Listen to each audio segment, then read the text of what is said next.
구독과 좋아요는 제게 큰 힘이 됩니다. 지금 이 순간 70년 넘게 이어져 온 그 견고했던 동맹에 소름 끼치는 균열이 가고 있습니다. 뉴스에 나오는 몇 마디 삐걱거림, 그 정도가 아니에요. 한 장관의 입에서 튀어나온 단 한 문장 때문에 수십 년간 은밀히 쌓아올린 정보망이 한순간에 끊어져 버린 겁니다. 동맹국이 최첨단 위성으로 실시간 공유해주던 북한 핵심 정보, 그 고급 정보의 수도꼭지가 지금 완전히 잠겨버렸거든요. 이게 단순한 외교 결례일까요? 아닙니다. 오랫동안 골마있던 불신이 마침내 터져버린 국가안보의 진짜 위기 신호입니다. 문제의 발단이 된 그 지명, 구성이라는 곳부터 짚고 넘어가야 합니다. 솔직히 말씀드리면 평생 외교 안보 분야만 20년 넘게 취재해온 베테랑 기자들조차 거기가 어디지 하고 되묻게 만든 낯선 이름이었거든요. 평양도 아니고 영변도 아니고 구성, 일반적인 북핵 뉴스에서는 거의 등장하지 않던 지역이었죠.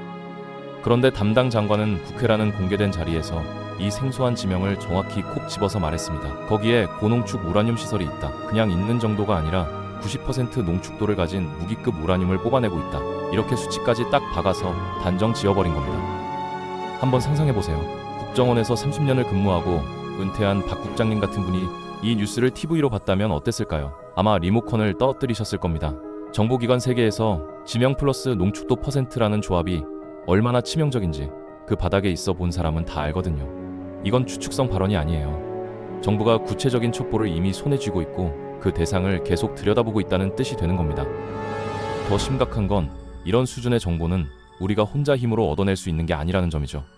동맹국이 수십억 달러짜리 정찰 자산을 24시간 돌려가며 수집한 뒤 신뢰의 표시로 은밀하게 넘겨주는 최고급 기밀입니다. 그걸 공개 석상에서 그대로 읊어버렸으니 동맹국 입장에서는 어떻겠습니까? 우리가 준 정보를 저렇게 대놓고 말해버리면 우리 정보 자산은 어떻게 되는 거냐? 바로 이 분노가 폭발한 거예요. 물론 이 시점에서 이런 반박이 나올 수 있습니다. 구성 얘기가 이번에 처음 나온 것도 아니잖아요? 맞습니다. 과거에 비슷한 언급이 아예 없었던 건 아니에요. 거슬러 올라가 보면 2003년경 당시 정보기관의 수장이 국회에서 그 인근 지역에 시험장이 있을 수 있다. 이 정도로 가능성을 넌지시 흘린 적이 있긴 합니다. 그로부터 한참 뒤인 2016년에는 동맹국의 한 유력 안보 싱크탱크가 보고서 하나를 내면서 그 동네에 소규모 우라늄 농축 공장이 있을 가능성이 있다. 이런 학술적 가설을 제기하기도 했고요. 그런데 여기서 결정적으로 갈리는 지점이 있습니다. 민간 연구소가 가능성이 있다고 분석하는 것과 현직 장관이 존재한다고 못 박는 건 하늘과 땅 차이라는 거죠. 쉽게 예를 들어볼게요. 동네 경제 유튜버가 A기업 다음 분기에 실적 안 좋을 수도 있어요 라고 말하는 거랑 그 회사 현직 CFO가 공식 석상에서 우리 다음 분기 실적 나쁩니다 라고 발표하는 거랑 같은 말일까요? 절대 아니죠. 주가가 반응하는 강도 자체가 다릅니다. 국가 정보의 세계는 이보다 훨씬 더 예민합니다. 현직 고위 관료가 특정 핵시설의 존재를 공개적으로 확정해버리는 순간 그건 단순한 발언이 아니라 우리 두 나라 정보당국이 이 첩보를 사실로 확인했고 지금 이 순간에도 감시 중이다 라는 공식 확인 도장을 찍어주는 행위가 돼버리거든요. 그러면 상대방은 어떻게 하겠습니까?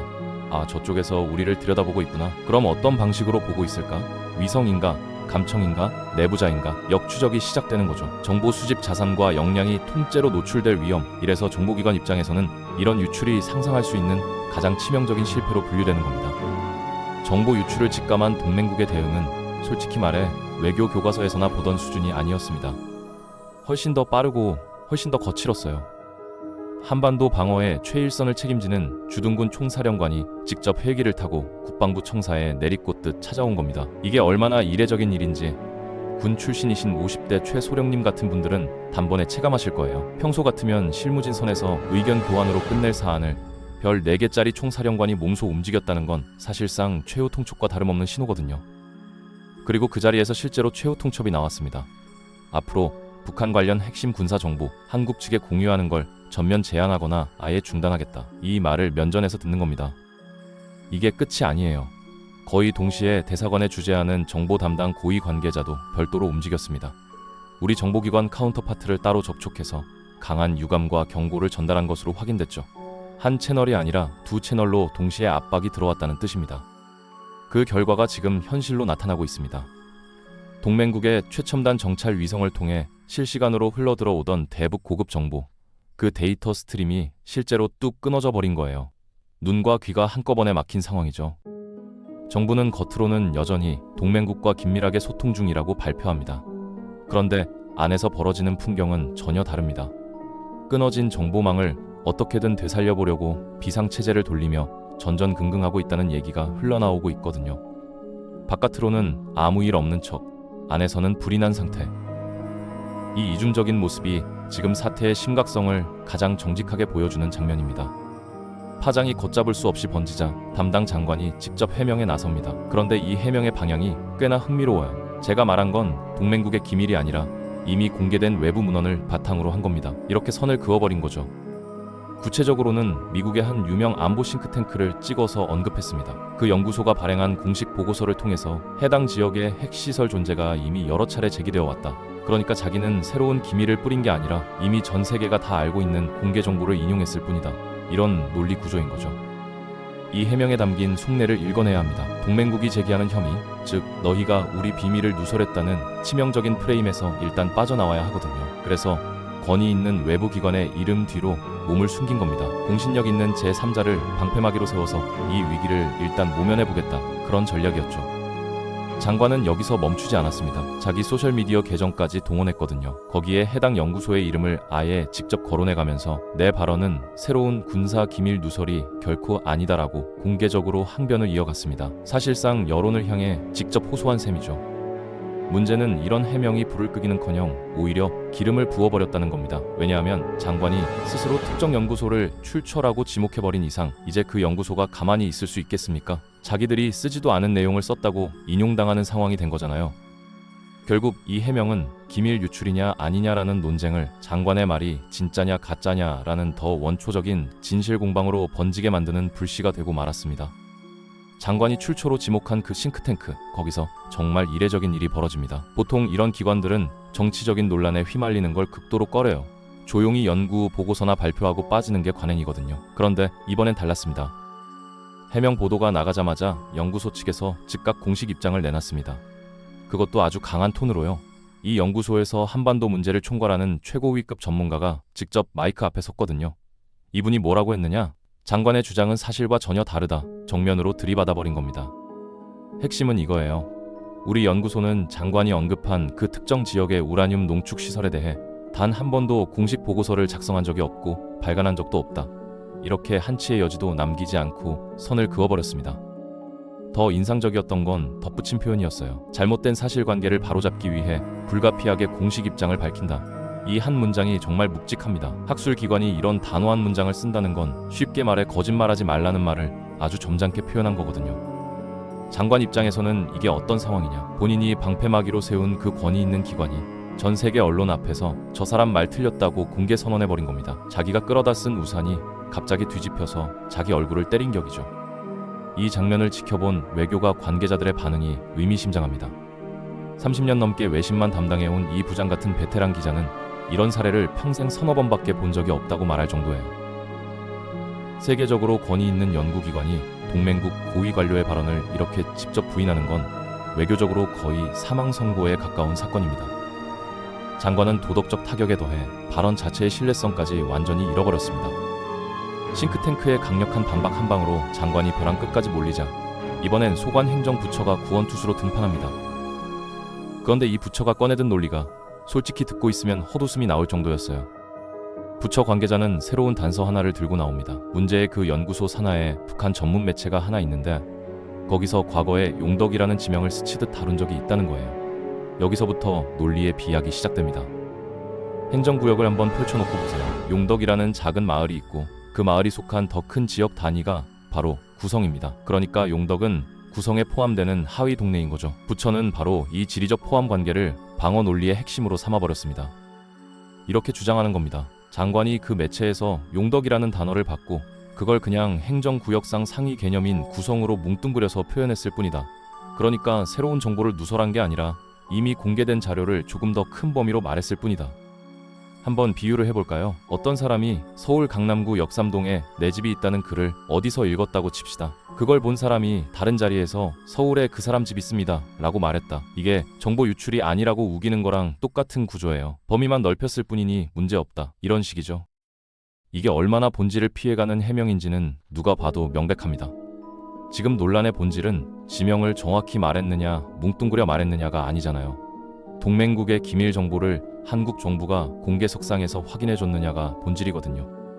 부처는 그 본질을 교묘하게 비껴가면서 이걸 마치 단순한 지명 오기 정도의 실수인 것처럼 축소해버린 겁니다. 전형적인 꼬리 자르기식 언어 유희였죠. 부처가 들고 나온 이 궁색한 논리, 금방 벽에 부딪힙니다. 왜냐하면 군사시설이라는 게 이름만 비슷하다고 다 같은 시설이 아니거든요. 부처가 근거로 삼은 용덕이라는 지역, 이곳의 정체부터 다시 봐야 합니다. 이미 2003년 과거 정부 시절에 국제사회가 공식적으로 규정을 내린 곳이에요. 뭐라고 규정됐느냐? 재래식 무기를 테스트하는 고폭 시험장이었습니다. 폭약을 터뜨려서 폭발력이 얼마나 나오는지 그걸 측정하는 곳이었죠. 반면 이번에 장관이 국회에서 단정적으로 말한 시설은 뭐였습니까? 그냥 폭발 실험하는 곳이 아니었어요. 90% 농축도를 자랑하는 최첨단 무기급 우라늄 농축 시설이었습니다. 이 차이를 쉽게 풀어볼게요. 화학실험실에서 35년을 근무하신 서 박사님께 여쭤보면 이렇게 설명하실 거예요. 고폭시험장은 말 그대로 운동장 같은 겁니다. 넓은 땅에 폭약을 놓고 터뜨리고 측정하는 물리적 충격을 실험하는 공간이죠. 반면 우라늄 농축시설은 차원이 완전히 다릅니다. 수천 대의 원심 분리기가 초고속으로 돌아가는 초정밀 공장이에요. 목적도, 구조도, 필요한 기술 수준도 전혀 다른 별개의 세계인 겁니다. 자, 이제 부처 논리의 치명적인 구멍이 보이시죠? 과거 자료에서 용덕이 고폭 시험장으로 언급됐다는 이유로 장관이 말한 무기급 우라늄 농축 시설을 같은 출처에서 인용했다고 주장한 거예요. 사과랑 자동차를 같은 선반에 올려놓고 둘 다 빨간색이니까 같은 거다 우기는 격이었습니다. 여기에 결정적인 한 방이 더 있습니다. 국제기구 보고서 어디를 뒤져봐도 이 시설에 대한 언급은 없었고 인용했다고 주장한 연구소마저 공식 부인해버렸거든요. 제시하는 근거마다 구멍이 뚫리는 상황에서 동맹국의 정보 유출 의심은 이제 훅신으로 굳어져 버렸습니다. 골맞던 상처가 이번에 한꺼번에 터진 거지. 사실 이 갈등은 훨씬 오래전부터 쌓이고 있었습니다. 정보당국 전문가들이 입을 모아 말하는 부분이에요. 이번 특정 시설 언급 사태는 동맹국을 격분시킨 유일한 원인이 아니라 누적된 불만의 마지막 한 방울이었다는 겁니다. 시간을 조금 거슬러 올라가 보죠.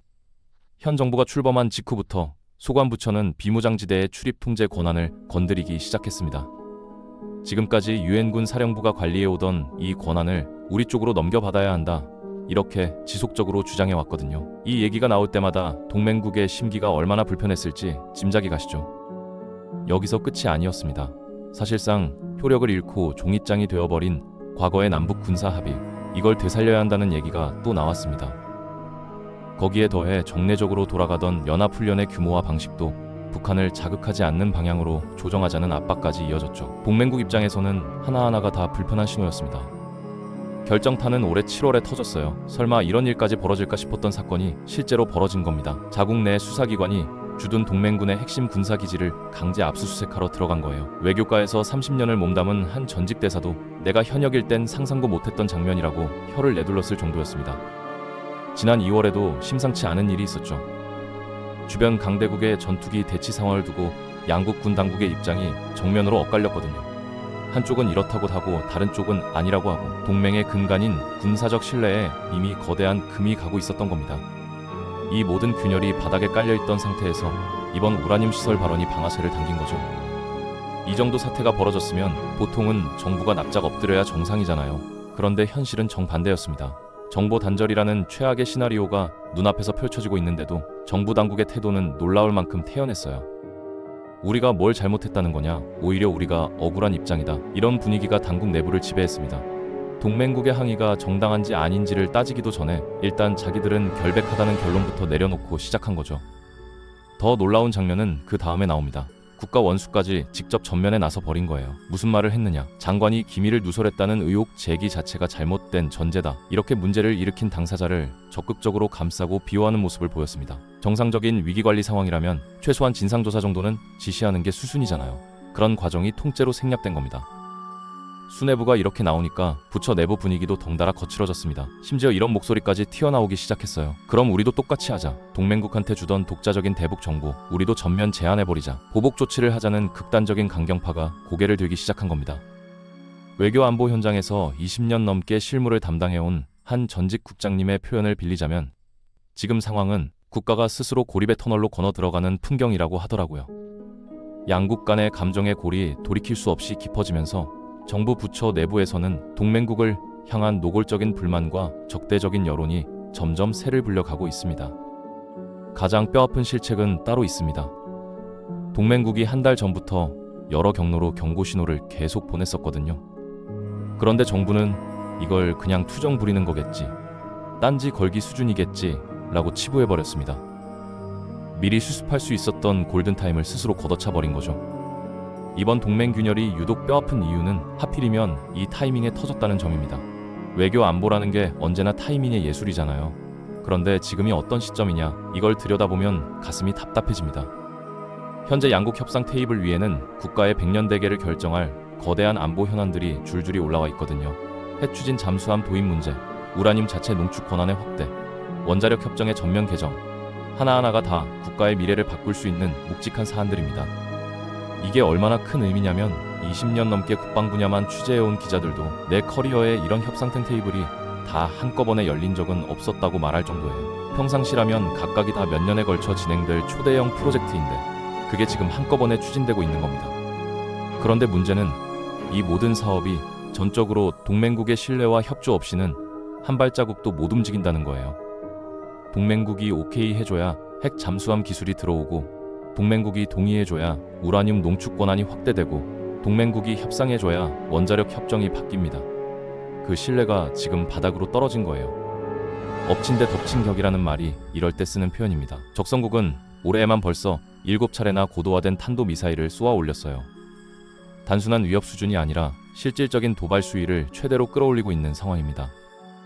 자, 상황을 정리해볼까요? 적성국의 미사일 도발은 최고조, 협상해야 할 안보 현안은 산더미. 그런데 정작 이걸 해결할 수 있는 유일한 파트너인 동맹국과는 정보 공유망이 끊어진 상태.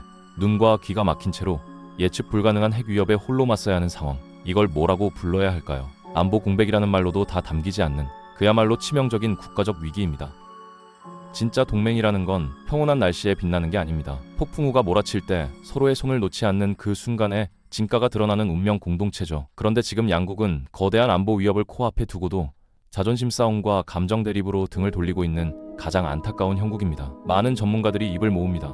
지금이 마지막 골든타임이라고요. 소모적인 갈등은 즉시 멈추고 훼손된 신뢰를 복원하는 데 모든 역량을 쏟아야 할 때라는 겁니다. 안보의 세계에서 정보는 내용만큼이나 타이밍과 태도가 중요하다는 뼈저린 교훈, 지금 이 순간 반드시 기억해야 합니다.